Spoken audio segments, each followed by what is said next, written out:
source tells CNN that Dan Scavino, a top aide to former President Trump, has now been served with a subpoena. Scavino is one of several former Trump aides. The panel investigating the January 6th insurrection wants to appear at a deposition on Capitol Hill next week. This comes amid a growing showdown over executive privilege. President Biden is rejecting Donald Trump's request to withhold White House records from the committee investigating the Capitol riot. Trump is trying to assert executive privilege to keep documents and other information secret from the committee.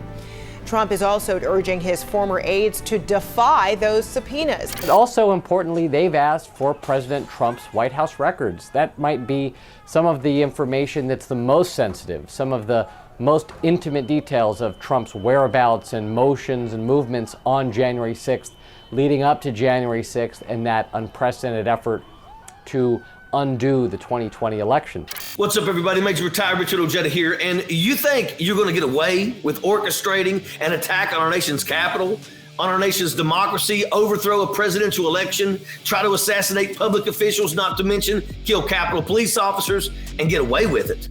The January 6th Commission is just getting started, and by the time they are done, many, if not all, of Trump's aides, advisors, confidants, they're all going to go to jail for a very long time.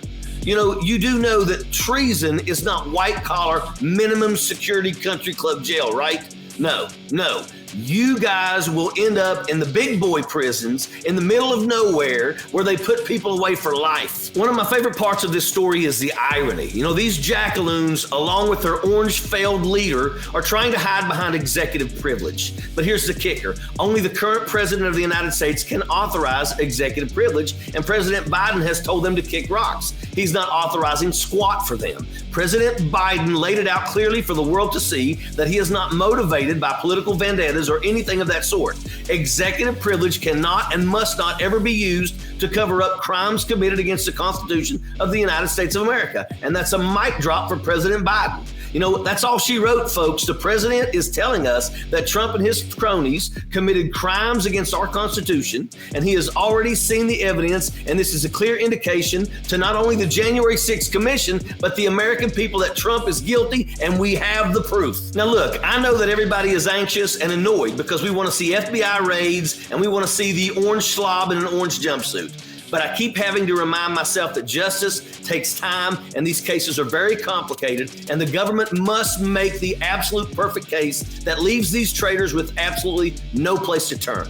You know, they're going to squeeze them from all sides and covering every possible angle. You guys do know that Speaker Pelosi and Adam Schiff know how to do their homework, and that's exactly what they're doing. So yeah, Trump's best defense at this time is to try to subvert the truth and hide. But good luck with that. I hear Siberia is an excellent place to claim asylum. Sappers clear the way, airborne all the way.